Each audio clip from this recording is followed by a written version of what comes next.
What is up, Chiefs Kingdom? Welcome back to another joint live stream on Show Me Football and KC Sports Report. My name is Josh Fan of ShowMeFootball.com and ArrowheadAddict.com, covering your Kansas City Chiefs. And this evening, I am joined by none other than Michael Darcy of KC Sports Report. And the Kansas City Chiefs, Michael, just got more great news in the AFC playoff picture as they just drew the Houston Texans in the divisional round of the AFC playoffs. That is who they will face next weekend, probably on Saturday. Michael, I think we both agree that the Houston Texans are probably the best realistic outcome that the Kansas City Chiefs could have gotten after Wild Card Weekend as far as their divisional opponent.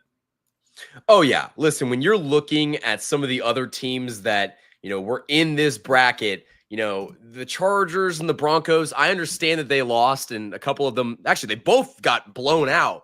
But facing a divisional opponent for the third time, that was never going to be an easy game. And none of these games are going to be easy.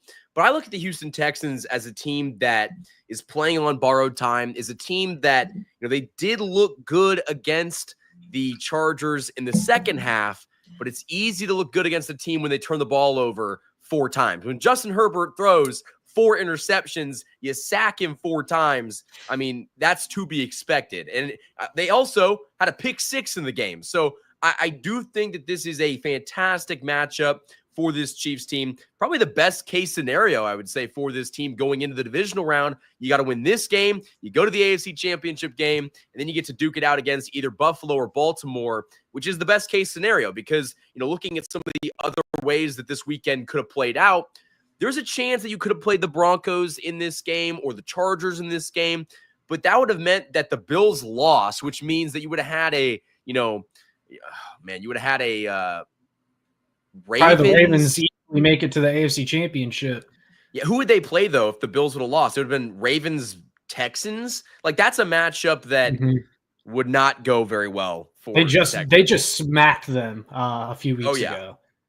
And it was not even close. No. So, yeah, here's my feelings on it. I think this is the best realistic scenario. You could have gotten the Steelers, but they were never winning that game against the Baltimore Ravens. And if the Ravens were to lose to the Steelers, then you would have also wanted the Bills to lose to the Broncos. And it just felt super unlikely that both of those were going to happen because I think the best case scenario is that the Bills and the Ravens duke it out in the divisional round, and then you just get the winner of that game, but they will have exerted a bunch of energy trying to beat the other team in that game because those are both, the other juggernauts per se in the AFC. Steelers were never beating the Ravens, like I said. Russell Wilson's terrible. That team they didn't even look like they were trying on defense. And you get this Texans team that has been playing worse and worse as the season has gone on. It feels like they lost Tank Dell last time against the Kansas City Chiefs, and that was the guy that was doing most of the damage to the Chiefs defense. But after they lost Tank Dell, the offense didn't look the same. They weren't able to do anything. And that was probably the best the Chiefs offense has looked in a game so far this year, probably until that Steelers game. Yeah, they also looked pretty good in that one. But that was probably the best the Chiefs offense looked. And it still felt like, Michael, in the second half, they pulled back a little bit once we got to see what Hollywood Brown could do healthy, what Xavier Worthy is capable of doing now that he has some more experience under his belt. And DeAndre Hopkins, too, we're now at the end of the regular season, and he played, less than 60% of the snaps, which was the stipulation in that trade. So now there's no draft pick that the Chiefs could possibly give up that's more valuable from D-Hop playing more snaps. He can play all the snaps for the rest of the postseason, and he would still fall under the threshold for that trade of the Chiefs giving up a 4th-round pick. So it remains a 5th-round pick. I think we saw what DeAndre Hopkins can do in his first game. Well, the first game was that Raiders game, but that was on 3 days of practice. His first real game was that, I think, was it the Buccaneers game on prime time, and he showed what he can do. Is either the Saints or the Buccaneers? I can't remember off the top of my head. It was the Bucs. I thought so. But he showed what he can do, and the Chiefs were like, okay, now we're just going to kind of hide him away for the rest of the regular season. Now they're are fully rested. They've had almost a month of rest to this point. They've had all this time to prepare for the Houston Texans, a potential opponent that they knew that they could face again. and you just rolled them, last month. I think this is a great matchup for the Kansas City Chiefs. And once again, the best possible realistic scenario for the Chiefs in the divisional round. And honestly, Josh, I feel like this is going to work out so well because let's just say hypothetically, the Steelers beat the Ravens in that AFC North matchup. You get to play the Steelers. That means that the Buffalo Bills would have to play the Texans or the Chargers, and that would have just gone south very quickly. Having those two teams beat up on each other is going to help this Chiefs team if they do advance to the AFC Championship game, and that is a very good thing. And again, you talked about it. We just match up so well with this Texans team. Offensively, they put up, 27 points against the Texans defense in that first matchup that was early on in December.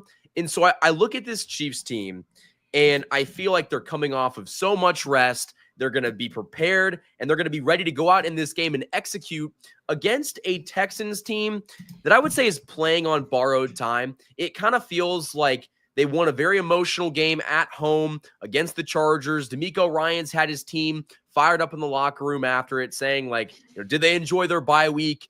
A lot of people, including myself, did not expect the Houston Texans to win and advance to the next round. They're kind of in a situation where it's like, okay, everybody else is hurt. We finally won a playoff game. I guess they won last year, but we beat the Chargers. We proved to be a team that could win a playoff game.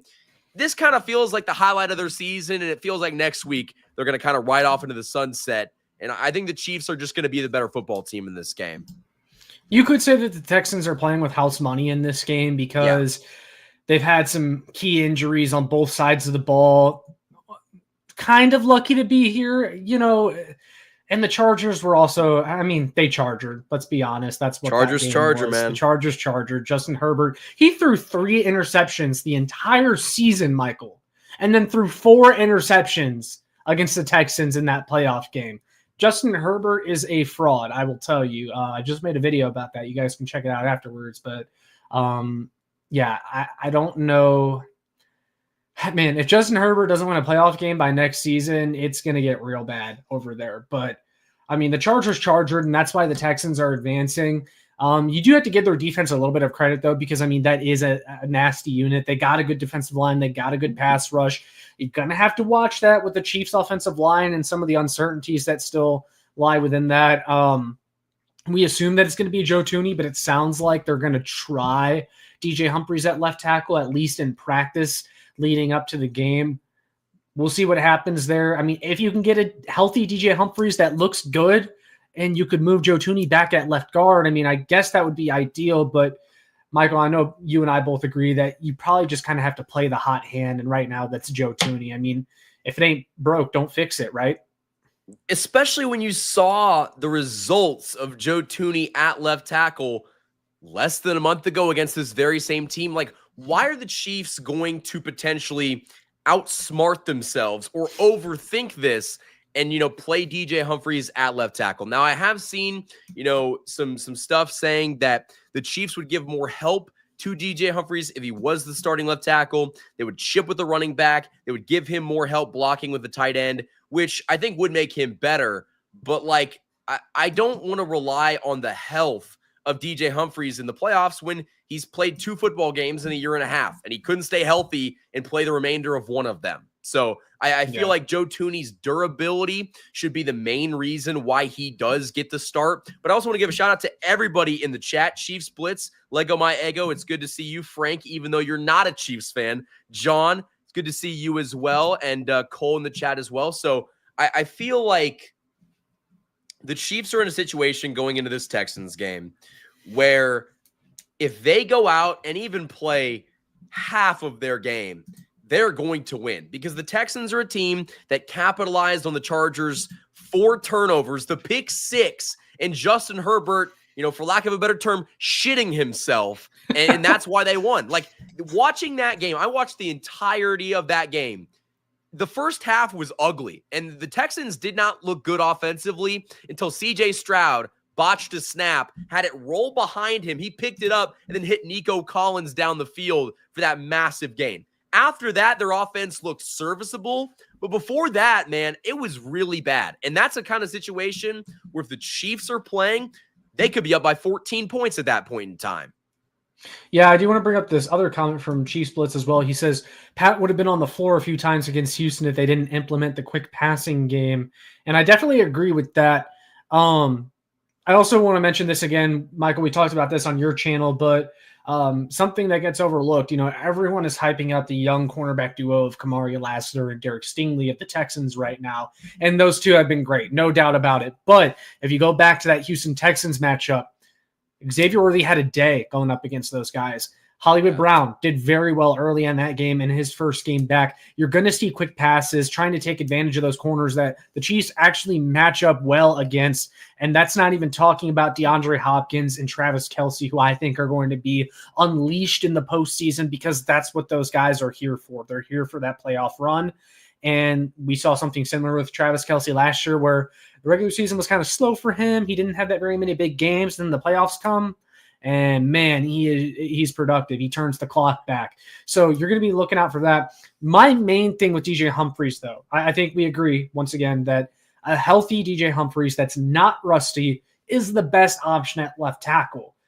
But it might not be the safest. And another reason why I'm skeptical of DJ Humphries at left tackle is because he has zero chemistry with the offensive line and he has zero chemistry with Patrick Mahomes because he only played in that one Chargers game, didn't even finish the game. And we know that it takes tackles a while to get used to that Patrick Mahomes drop back. It's not the same as playing with Carson Wentz, who DJ Humphries played with, I should say, in that Denver Broncos game in the last week of the regular season. It takes time, and they have not had the time to build that rapport. So that is my concern with DJ Humphries potentially starting at left tackle. But if Patrick Mahomes says to Coach Reed, hey, I'm comfortable with DJ Humphries at left tackle, then I guess you just have to roll with that. Which our friend of the show, Chiefs Blitz, actually told me via direct message that the plan is that DJ Humphries is going to get the majority of the snaps at left tackle in practice this week. So it seems like the Chiefs are leaning in that direction, which I'm not going to fault them for because at the end of the day, DJ Humphries plays left tackle. This is what he came into the NFL as. Joe Thuney's been great in a pinch, but moving him out there, has always been a risk. And I will say, the interior offensive line has taken a little bit of a beating. They have not been able to run the ball to that left side. You've seen Mike Caliendo not be so great in run blocking and in pass protection. It's been serviceable, but you were better when Joe Thuney was at left guard. Now, I will say, I watched the All-22 film, and I'm not Seth Kaiser. He knows how to break down film in a way that I don't, but I did watch it, and it seemed like Humphries had his most trouble when the edge rusher would line up the furthest outside. He was having trouble getting to his spots, and he also struggled with, the hands of some of those Broncos defenders where he would just get beat with, I can't remember if it was Benito's hands, but on that quick inside move where he would use his hands to get inside leverage, that is where DJ Humphries struggled. And maybe he wouldn't have struggled if Joe Thuney was in there at left guard to kind of help him out there. That is something worth noting. Yeah, and as Chiefs Blitz says in the comments, if something goes wrong, you can just slide Thuney back outside. It's something that you can try. But I think at the end of the day, ultimately, Joe Thuney has been playing the best left tackle play that we've seen out of any of the options so far this year for KC. So I think you got to roll with that in that playoff game. But we'll see, man. I mean, they're going to try him out at practice, and we'll see what happens. Yeah, I mean, anything's possible, but it seems like they're going to lean towards the left tackle. And so I'm going to trust, former offensive lineman Andy Reid to make the right call. Yeah, I'm with you there. Now, my question for you, Michael, is what area, and maybe it's the pass rush, maybe we just kind of talked about it, but what area of this Texans team does concern you the most? Or is there anything about the Houston Texans coming into Arrowhead for a playoff game that scares you in the slightest? I do have a couple concerns. I do think that Lassiter's a very good cornerback, and Stingley, I mean, he was just named All-Pro. I will say, they were talking about it on the broadcast, how Lassiter didn't really have that many interceptions. That might have been his first interception in the postseason all season yesterday. But I will say, there's a reason why opponents throw at Lassiter and not Stingley because Stingley's the better corner. But I feel like one of my biggest concerns is Azeez Al-Shaair. I'm really scared that he's just going to pop one of our wide receivers and take him out of the game. Or He's Mahomes a dirty on player. a run. He's a very dirty player, and you have to take that into account. He punched Ladd McConkey yesterday after the tackle. Like, that's the kind of stuff that you have to expect with Shaair in the game. And, up front, I think it's a little bit naive to think that the Texans pass rush won't get home at least a couple of times, in this game. The question is going to be, can the Chiefs manage that? Is it going to be in a, crucial situation where it's 3rd down or 4th down? Probably not. But you have to think that pass rush with Will Anderson Jr. and Danielle Hunter are going to be able to get to Mahomes, at least a couple of times. Yeah, no, I can definitely see that. Now, I'm going to share my concerns here in a second, but for those of you that are here, because we have a very good crowd in here right now, those of you that are here, if you have any questions or comments about this Chiefs matchup with the Houston Texans in the divisional round of the AFC playoffs, leave them now and we will get to them, because after this, we are going to break down the rest of AFC wildcard weekend and talk about some of the other games that happen and what to expect from other potential Chiefs opponents. And also, like this live stream if you have not already done so. Yes, we're trying please to do grow the live audience. And so stay a while. Hit the like button. Subscribe to both of the channels if you haven't already. And leave your comments in the comment section. We want to make this as interactive as possible and talk about the Chiefs' upcoming matchup against the Texans. Yeah, so definitely leave your comments and questions down below. Hit the like button because it gets us seen and allows more people to join us. But here's one of my concerns, and this is a concern that I have about every single playoff game, and that's Andy Reid. And Andy Reid is a great coach. We both agree. I love Andy Reid. He's one of the best offensive play designers in NFL history. Obviously, his resume speaks for itself, but man, there are just a few times a game in every single game, even in the playoffs, where Andy Reid calls something up, and it's just like, what are you thinking? Just point shaving that allows a team like the Houston Texans, who you should beat, to maybe sneak in a win or knock you off. Like, I want to feel like the stuff that we saw in the regular season is just, well, the regular season Chiefs, and we're not going to see that by the time the postseason comes around. But no. and everyone always acts like that, but I'm not so sure because, like, for example, that Buffalo Bills game in the playoffs last year in the divisional round at Buffalo, Mecole Hardman fumbled earlier in the game. They're in the red zone, a chance to go up by multiple scores on the Buffalo Bills. And they hand the ball off to Mecole Hardman again, and he fumbles again. And it's like, what are you doing? Like, Mecole Hardman cannot get the ball there. Something that we've seen this season several times here in the latter half of the season, Michael, is short yardage. You need a couple yards.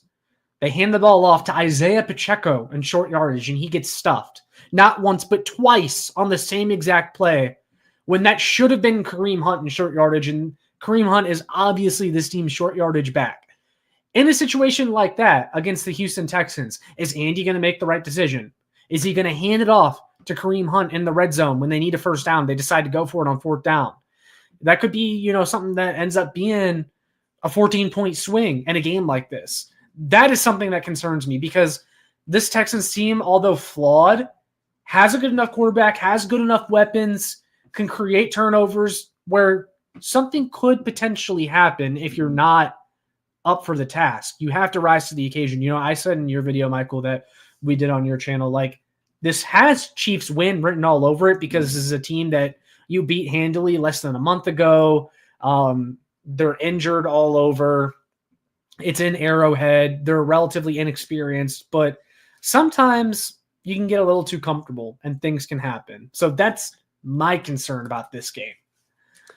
I understand that. And I understand, we're still a little bit scarred from the old Chiefs days where, the Chiefs would choke in the playoffs year after year after year. You want to go back to the Tennessee Titans or even in the Mahomes era against the Bengals, they should not have lost that football game. And so I understand the cause to be concerned, but I will say that I feel like this Chiefs team is different and they have a goal, they have a mission, and they're also just incredibly experienced. the Chiefs team that lost to the Bengals, that's the last time the Chiefs lost in the playoffs. Oh my gosh. But the last time the Chiefs lost in the playoffs, they didn't have the current group that won back-to-back Super Bowls. They didn't have a team that, went 11-6 in the regular season and found a way to turn it on in the postseason. They didn't have that type of experience back then. And so I feel like I might be the most confident that I've ever been in a Chiefs team to at least win the first game and get to the AFC Championship game,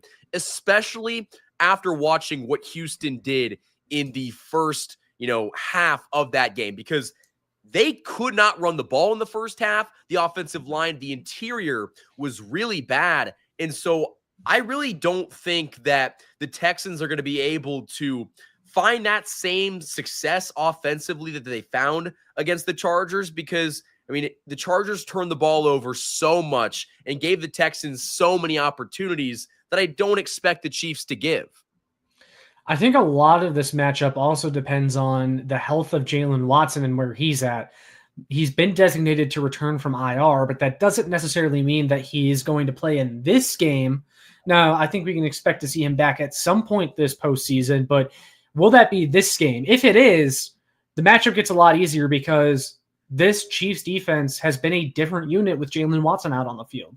That has been made clear. We've seen other teams take advantage of that Najee Johnson, Joshua Williams matchup, even including the Texans in that matchup last month. If you have Najee Johnson instead, it allows Trent McDuffie to move back in the slot where he's naturally very good. And then you have Jalen Watson on the outside. Now, it would also be a lot more helpful if the Texans still had Tank Dell, which they don't, which makes it even easier for the Chiefs if they can get Jalen Watson back. Yeah, but even then, you put Trent McDuffie on Nico Collins and you plug up the run with Joe Mixon and John Mechie? You think John Mechie's going to beat who outside of Nico Collins and Joe Mixon are going to beat this Chiefs team offensively? I mean, maybe Dalton Schultz. I don't know. Deontay Johnson, who they just picked up, but he hasn't been there for very long. Deontay Johnson's not going to play. I didn't see him at all on Saturday. Did he play? I have no idea. Frank maybe be able to tell us in the comments down below. I didn't remember seeing him all that much. The corpse of Robert Woods? Robert Woods is 45 years old. How old is Robert Woods? He did make a couple good catches, though, in yesterday's game. So he's been around for a while. But yeah, no, I see what you mean about the Texans just not having as many options as it seems without Tank Dell. And also CJ Stroud, he had some questionable decisions and throws in that game as well that I think this Chiefs defense, or this Chiefs team, can take advantage of, that the Chargers weren't able to, because the Chargers always charger in these types of situations. Yeah, I feel like this is a fantastic analogy. This is a lot like the Jacksonville Jaguars team. Yeah, I was going to, yeah. In that playoff run where they beat the Chargers, they came back from what was it, 28 to nothing or something like that? They came back, made this wild, postseason comeback, and then everyone's like, oh, the Jags are going to go into Arrowhead and beat the Chiefs. The Chiefs, I believe, had the bye week. They did actually in 2022. And so everyone thought that, the Jags were going to come into Arrowhead and upset the Chiefs. And that was a game that was really never in question. The Chiefs also played Jacksonville late in the year, and I think Shire was actually on that Jaguars team. So there's a lot of similarities between the 2022 Jacksonville Jaguars playoff run and the Houston Texans playoff run. Well, and they also, Michael, I think it's important to note that they beat them with Patrick Mahomes on a bad ankle and Chad Henne led a touchdown drive. Yeah. That's what happened in that game. And that was a very well coached Jacksonville Jaguars team that had Trevor Lawrence playing really good football. And if you want to go down the offensive weapons that Jaguars team had at the time, we're talking was Calvin Ridley active for that game? I'm pretty sure he was. Yeah. And Christian Kirk and yes, tight end whose name escapes me at the moment, Evan Ingram, was playing very well that year. I don't know what ended up happening with that Jaguars team, why they've had such a fall from grace, but they were very dangerous at the time.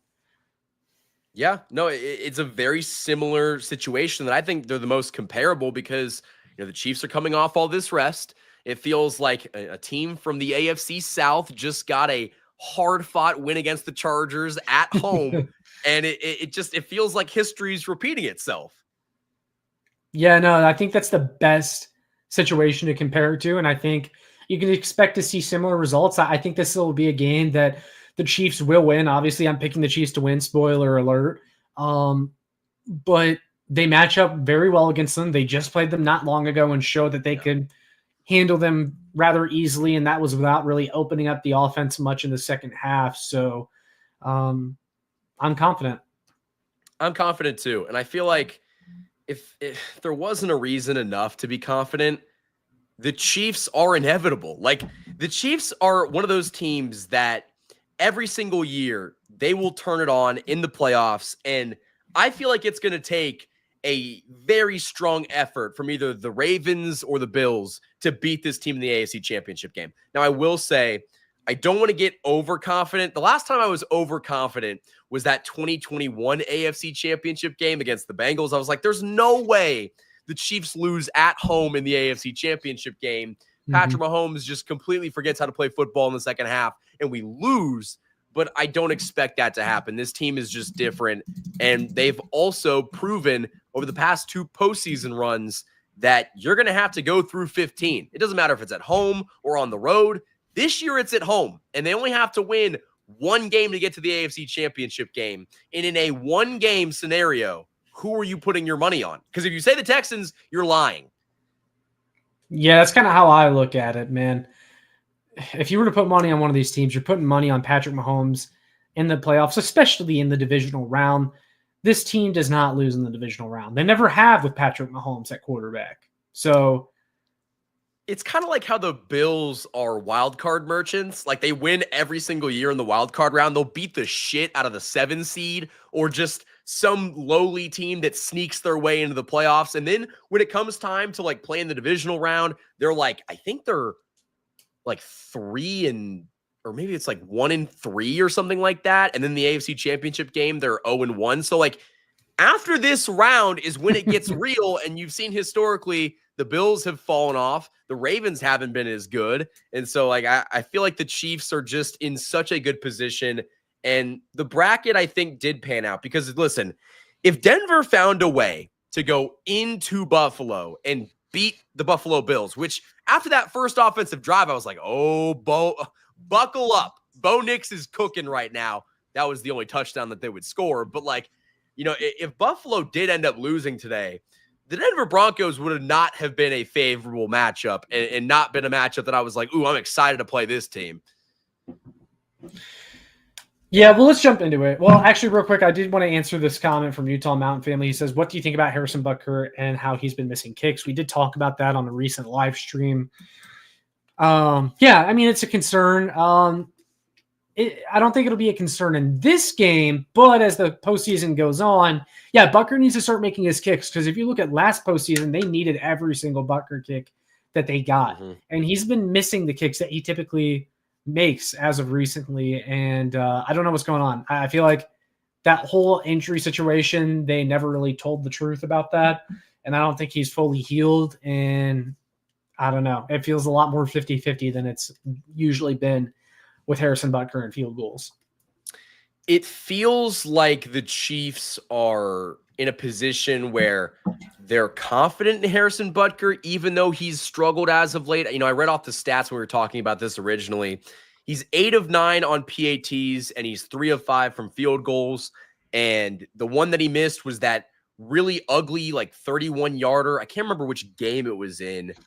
And then he missed that one against the Broncos. But I feel like you kind of have to trust Harrison in this situation. He's played a lot of playoff games. He's made a lot of really big kicks. And for what it's worth, he has never missed a big kick. Now, I don't want this to be the first time, but like when we're talking about players that really turn it on when it really matters, Harrison Butker is one of those guys. There was, I think in 2022, Josh, this is exactly what happened in 2022. Harrison Butker got hurt in week 1. Everyone was freaking out. He came back from injury. He wasn't any good. And, you know, everyone was freaking out. And then come playoff time, he makes big kicks in the AFC Championship game and the Super Bowl. I cannot believe the parallels between this team and the team from 2022 that won it. And I think that's a good sign. And really quickly, I do want to address Frank's comment. I'm going to try to get 713 Sports on a podcast. He's also affiliated with Roundtable Sports. So hopefully we'll get a Texans-Chiefs collab here coming up this week. But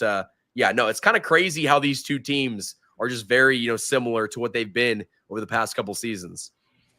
Well, and if they are anything like that 2022 team, that would be a pretty good indication that they can win the Super Bowl because, well, they won the Super Bowl in 2022. It's kind of crazy how it is connected like that, though. But with all that being said, I want to get back to where you were leading the conversation before that. So Broncos versus Bills. Let's talk about that game a little bit, kind of break down the rest of the AFC. So I really think where the Broncos lost any chance of upsetting the Bills was when they missed that field goal right before the first half. It's like, if you're going to pull off the upset, you have to make the field goal there. You have to make it a tie game at halftime. It just kind of felt like their confidence was shot after that. And the Bills were like, okay, you missed your chance. Now we're going to capitalize. We've been in this situation before. And then they just scored and scored and scored. And then the Broncos also had that awful unnecessary roughness penalty hit on a defenseless receiver. And just nothing went right for them after that. But there was a moment where you thought, oh, man, the Broncos, can they actually do this? Bo Nix looks really good. We talked about that, Michael, in some of our other videos from last week, how this defense for the Bills has not been playing their best football lately and that maybe Bo Nix could take advantage of that matchup. But look, what you saw was a rookie quarterback in his first playoff game on the road, and he didn't do some of the same things that we saw him do in the regular season because it's just a bigger stage, man, and you need that experience. Yeah, and listen, I feel like Sean Payton kind of let Bo Nix down a little bit. They kept trying to run the football when they could not run the football. And so, that's on him. The defensive coordinator completely, falling apart with his defensive scheme, that's on him. Pat Surtain completely just whiffing on that, touchdown, that's on him. You can look at a bunch of different plays in that game where you're like, oh, the Broncos just lost this game. The missed field goal at the end of the half, that touchdown on 4th and 1 where, Josh Allen somehow, some way completed that pass to the guy in the back of the end zone. And, it just seemed like Denver looked really good for a half. And then after that, they just lost all momentum and all confidence. And that's kind of to be expected with a very young team, a team that doesn't have a ton of talent on it. They kind of superseded expectations this year. And, they went down to one of the best teams in the NFL. And so, I think the only shame in this game, if you're a Broncos fan, is that your team kind of laid down and died in the fourth quarter when they should have at least played for pride at that point. I wish the game would have been closer. I kind of wonder, and we touched on this after that Week 18 game, Chiefs and Broncos. I wonder if Sean Payton emptying the bag, playing his starters for the entire game, even although they had the game won after the first quarter, maybe came back to hurt them in this one, and the Bills just had their number ready to go. Because Sean Payton, because you mentioned how he tried running the ball, and he said at halftime, even after halftime in the interview with, I think it was Tracy Wolfson, sideline reporter, we're trying to win the time of possession battle. And the Bills knew that. And that's also how they beat the Chiefs in Week 18 was they dominated time of possession. They had the ball for 42 minutes in that game. And the Bills are like, yeah, we're not letting you do that. And they just, there was no adapting to that game plan from the Bills. Buffalo ran the ball down Denver's throat in a way that I did not think was possible. I mean, listen, I came into this game thinking, oh, the Broncos front four is stacked. They can get to the quarterback. They didn't really get to Josh Allen. They did get to him a couple times, but they also couldn't stop James Cook. And so it's like, if you can't stop James Cook, you can't stop Josh Allen in big plays, what chance do you have of beating this team? And they still had a chance in the first half to tie this game, to go into the half 10-10. And after that, doink field goal that he missed, it seemed like that was it for Denver. And they came out of the locker room. What was the time of possession in that game? Because it looked really bad. I'm going to look it up really quickly. I can get it for you right now. The Denver Broncos Yeah, this is exactly what happened in week 18 with the Broncos, except the opposite. It happened to them. The Bills had the ball for 41 minutes and 43 seconds to the Broncos 18 minutes and 17 seconds. The exact thing that the Broncos did to the Chiefs. Yeah, they got to taste of their own medicine in this one. They wanted to win that time of possession. Buffalo said, nope, not happening. And they won the time of possession by ramming the ball down their throats. Josh Allen making the throws that he needed to make and just capitalizing, man, on their opportunities. Yeah, I just felt like Denver was a little bit outmatched. I don't think that the Chiefs in that situation would struggle to get Buffalo off the field at least that many times. I mean, you want to look at third down after third down that Buffalo completed. The Chiefs are getting a couple of those. So it's just like, I feel like Denver was a young team that got in this position, kind of playing with house money. We shouldn't be here, rookie quarterback. They just realistically, they had a shot to, upset the Bills if Bo Nix played well, if Sean Payton had this offense playing well. The harsh reality is that they're too young. The receivers dropped way too many passes. Their defense couldn't stop the run. And, Pat Surtain, who's supposedly one of the best cornerbacks in football, he looked like a, revolving door today. So it's just like, I feel like they're, a little too early to be, competing for a Super Bowl, but they looked good, to get into the playoffs, but, they're not a, Super Bowl contender. No, so like looking at it from the flip side, the Buffalo Bills perspective, have your feelings changed at all after watching Buffalo kind of shred Denver's defense the way they did? Because I thought if the Broncos were going to have a chance to upset the Bills, it was going to be because of their defense, and Josh Allen just kind of shut down any hopes of that. I also saw a little bit of conversation on Twitter. Some Chiefs fans were fighting over whether we should be rooting for the Broncos or the Bills in this one, because some just kind of live by the fact you can't cheer for the Denver Broncos, division rival, like no way. But like the way I look at it, I'm not rooting for the Denver Broncos. I'm just rooting for the best possible path to the Super Bowl for the Chiefs. And so, yeah, I like I said earlier, like if I want the Bills to drop out, I would also want the Ravens to drop out, because if it's not going to be both of them, then you don't want the other one to have a super easy path to the AFC Championship. You want the Bills and the Ravens to beat up on each other. But I will say this, if one of them had to drop out, I would want it to be the Buffalo Bills, because I think Josh Allen is the only quarterback in the AFC that is capable of outplaying Patrick Mahomes in a playoff game. I was so torn because I went into this game. I mean, I've got, the Broncos connection with the AFC West roundtable that I do. I was just like, it would be nice to see Denver win because then the Bills are out. But at the same time, like, I don't want to root for a divisional rival to win. But like, I think we saw the best outcome happen because listen, if Denver would have won, we would have played Denver, we would have beat Denver, and then the Ravens would have played the Texans. And we saw that game less than a month ago. And that game was about as ugly as I've seen a football game this season. And so now we get to see the Bills and the Ravens beat up on each other. One of those teams is going to get eliminated. You're not going to have to face both Buffalo and Baltimore. And so I feel like for Josh Allen to have to, play Lamar Jackson, for Lamar Jackson to have to go into Buffalo, you're going to have to get rid of one of those very good teams. It's not like one of those teams is just going to have a cakewalk to the AFC Championship game where the Chiefs have a considerably easier matchup. And I think that so we probably saw, the best case scenario happen. Yeah, no, I agree with you there. But I did want to bring it back to that question real quick. So like, do you think, or have your feelings changed at all on the Buffalo Bills as a potential? No, you're fine, because I totally get why you took it that way. But have your feelings changed at all on the Buffalo Bills as a potential playoff opponent? No, I feel like I expect them to be a tough out. I expect them to be able to move the ball, offensively. I also think that, Denver's defense wasn't they don't have the experience of beating the Bills. So it's just like they were going to get outmanned. They were going to get, kind of exposed by Josh Allen because they don't have the necessary pieces and also the scheme to beat Josh Allen. Steve Spagnuolo has shown that in the playoffs, he has the recipe for beating Josh Allen. And so I don't think that my perspective really changed on, the the Buffalo Bills and how good they are. I will say my perspective did change on another team. We're probably going to talk about that here soon.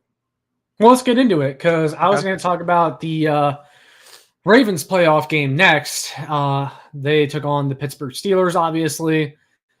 That one felt like the easiest pick of the weekend because the Steelers just the Steelers are becoming that team in the postseason where it's like, oh, awesome. This is basically a bye week in the playoffs. Because I know the Chiefs faced them a couple years back in the 2021 postseason and just ran through them. I remember TJ Watt had like a strip sack touchdown or something like that. And then after that, the Chiefs just scored like 40 points unanswered or something like that. The quarterback disparity was always too large. Russell Wilson's not doing anything. Mike Tomlin almost kind of did like a fake out where he's like, I think I might put in Justin Fields. Okay, no, I'm not. I'm going to stick with Russell Wilson. And then they had that touchdown to George Pickens that looked like might make it interesting. But then the Ravens immediately answered back.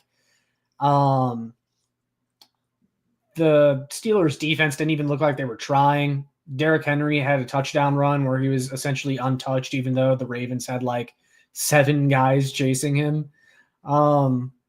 Yeah, I mean, that one went about as expected. That was probably the worst playoff game of the weekend as well. I'm not going to lie, Josh. I turned that game off at halftime. When the Ravens went up 21-0, I was like, okay, I've seen enough. The Steelers have struggled to score over 19 points for the past, month and a half. They lost their last 4 games. I was like, this is going to get horrendous. This is like watching a war crime happen in front of you. Like, this is not going to be an entertaining game to watch in the second half. And so I didn't really pay attention in the second half. Obviously, they kind of made a little bit of a run, but it was interesting for about 2 seconds. Pittsburgh's one of those teams that you shouldn't take seriously because they never have a capable and competent quarterback when it truly matters. And you saw that game, I think it was back in 2021 where the Chiefs played them. And yeah, that's what I was just talking about, where TJ Watt had like a strip sack touchdown, and then the Chiefs scored like 30 unanswered. I mean, it was ridiculous. And that was Big Ben's last ride. And so it was just kind of like they didn't have anything left in the tank then. And so I was never, really a big believer in the Pittsburgh Steelers. I thought that maybe there was a chance just because, AFC North matchup, weird stuff happens. But I mean, Baltimore just completely showed that they were the better team. And it almost looked like Pittsburgh gave up at one point. Like, oh my gosh, they're down by so much. The defense was tired. The offense, like, how many times can you have Russell Wilson drop back and throw a prayer downfield? Like, how many times? Like, that's what their offense was. It was like, we're going to have Russell Wilson throw the ball 30 yards downfield. If it works, it works. If it doesn't, it doesn't. And that's on Mike Tomlin. Like, why is Mike Tomlin not having a better game plan against a team that you've historically beaten?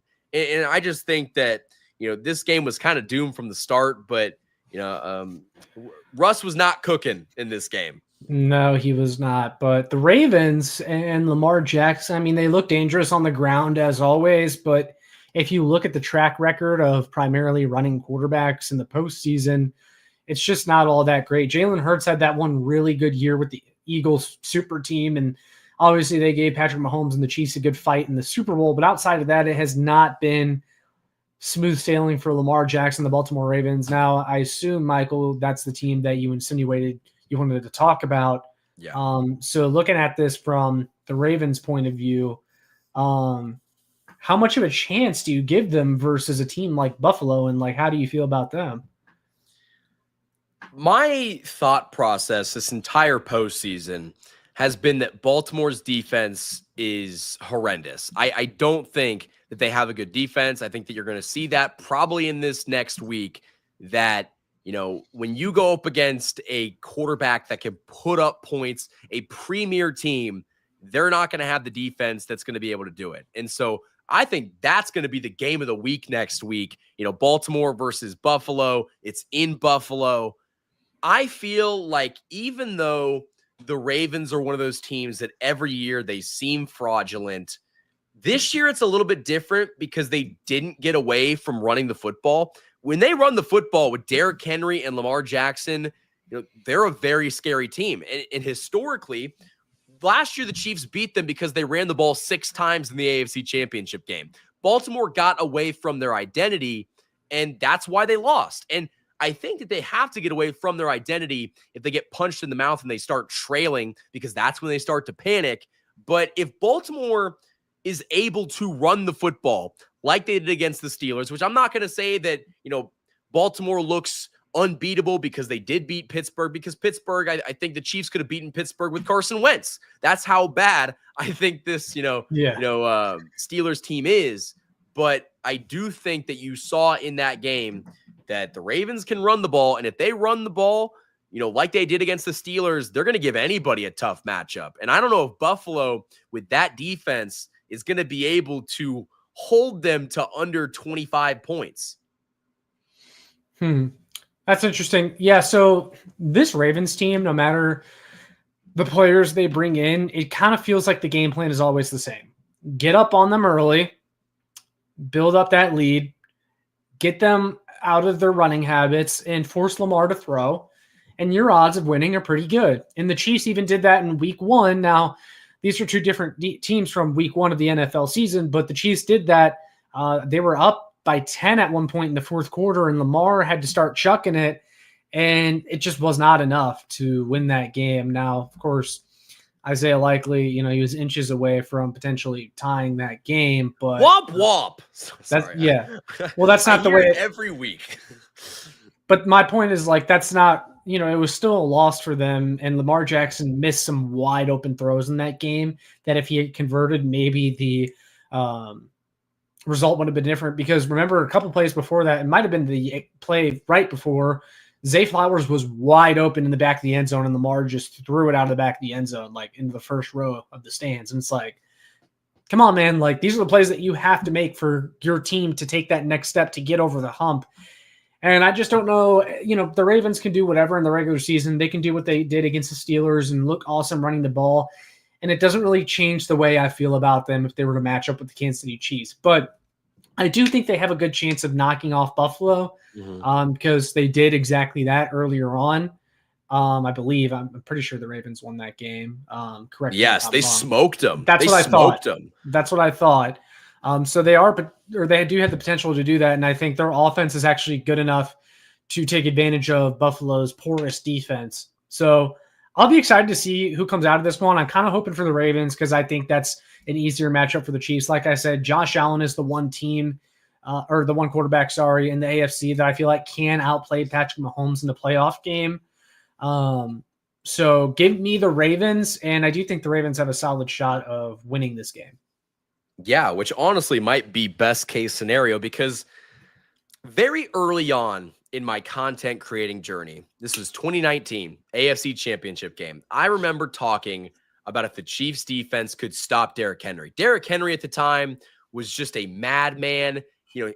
He's a Hall of Famer. He is just fantastic. And he's really taken another jump with this Ravens offense. But I remember talking about how I thought the Chiefs defense could shut down Derrick Henry, stop him. And that's what they did in that AFC Championship game. And you've seen over the past couple of years that when the Chiefs go up against a very good rushing team, whether it's CMC in the Super Bowl, whether it is, Derrick Henry in an AFC Championship game, historically, they have shown that they will stop that and force the quarterback to throw. And so that's why I think it'd be best case scenario that you make, Lamar Jackson throw the ball in the AFC Championship game, because if that's the case, if it's Mahomes throwing the ball versus Mahomes throwing the ball versus Lamar Jackson throwing the ball, we know how that's going to play out. But Josh Allen's someone that can not only throw the ball a mile, he can hurdle a guy. He can make stuff happen with his legs. And so that's why, I think that Baltimore's probably the better matchup. But that's also why I think that Baltimore is going to have really good success against Buffalo's defense, because they can run the football. And I feel like they could, put this position where Buffalo is down early, and then we'll see who panics more. Yeah, so I like your breakdown right there. Now, I'm about ready to wrap up this AFC wildcard weekend recap. But, Michael, so I think both of us already know, we're not doing our preview yet or anything like that. No. But both of us know that we're probably picking the Chiefs against the Houston Texans. So Assuming that happens, though I don't want to get too ahead of ourselves because, anything can happen. It's the NFL, it's the playoffs, but we do like the Chiefs in that game. So let's just assume that happens, just for the sake of the conversation. Hypotheticals. Yes. Who are you picking? Actually, I'll ask two different questions. Who are you picking to come out of the Bills-Ravens game? And is that different from who you want to come out of the Bills-Ravens game? No. I feel like I predicted this when I did my NFL playoff predictions. I think that Baltimore can go into Buffalo and beat them. I'm just very, very wary of Buffalo's defense. I don't think they're very good. I think they could get exposed against a better offense. And, Josh Allen has historically struggled in the divisional round. This could be a very 2022-esque, divisional round where the Bengals beat the Bills in Buffalo in a snowy game.